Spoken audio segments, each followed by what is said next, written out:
in the hustle and bustle of Christmas shopping, have you stopped to check where all your gifts are made? Huckabee correspondent Ryan Reese checked with some shoppers on the streets of New York City. These ladies have been Christmas shopping here in New York. Let's see what they bought and where it was made. What's up first? I bought a sweater. Okay. And it was made in Hong Kong.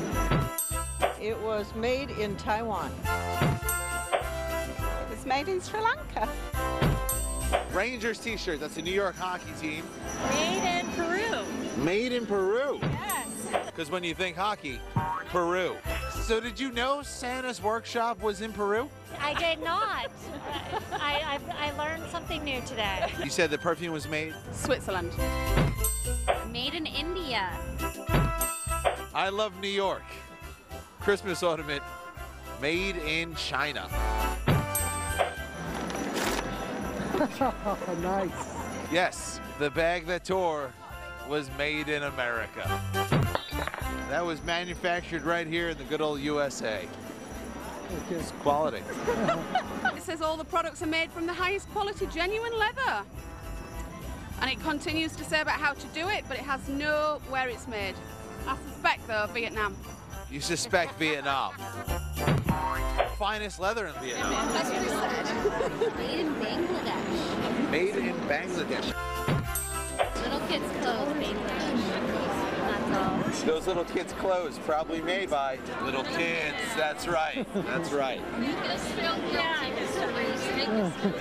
Merry Christmas. Well, my next guest doesn't like the fact that so many products are being made overseas, wants to raise awareness and support for American products and workers. Joining me now is John Ratzenberger. John, great having you here today. Thank you. You know, I watched that tape, and it is embarrassing to see that so many of the products are made everywhere but the U.S., and it's frustrating. And it really means that there are a lot of Americans who are supporting jobs for everyone but Americans. But Americans, yeah. And I think people are coming to realize, too, that the more you shop and get things from overseas, you've put an American company out of business.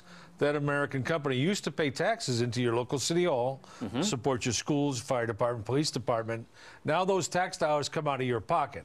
So that thing that you got thought was like, oh, it's $3 cheaper, is actually $10 more expensive over the long haul, because you have to offset those taxes. You know, we've seen manufacturing jobs from America just disappear so many places. It used to be that was the ticket to a good, solid, middle-class income, middle-class lifestyle. We've destroyed the heart and soul of America because we've shipped all those jobs overseas. What can we do to bring them back? Well, the first thing we should do, thinking as a farmer, because it's a long haul. You don't just put the seed in and then harvest the next day, obviously.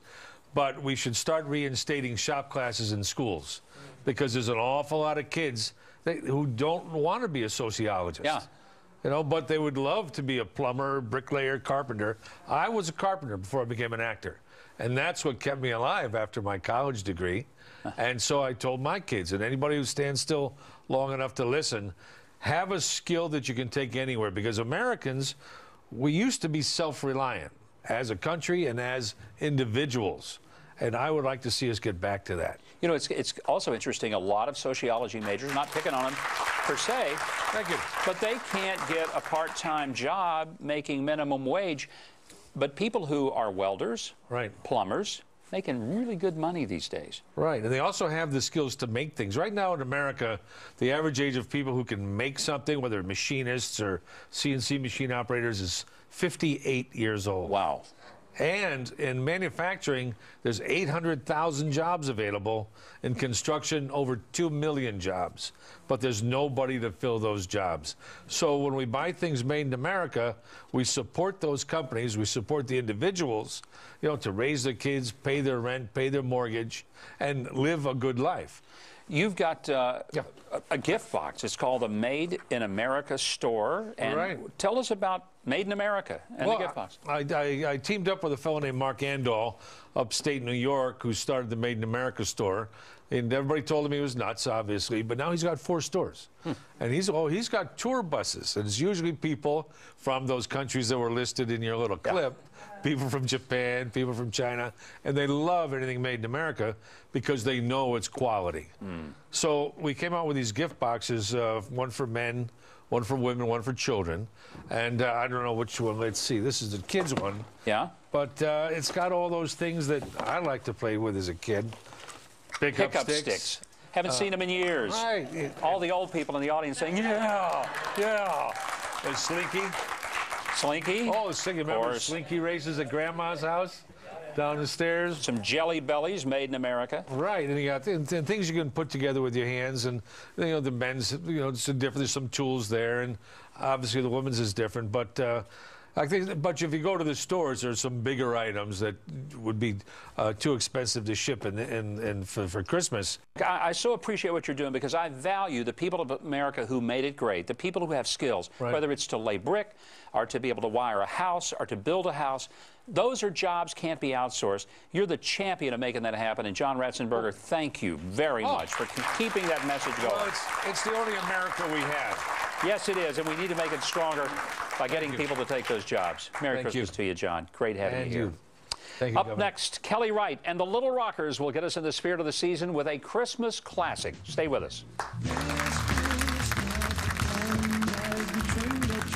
How much fun it's gonna be.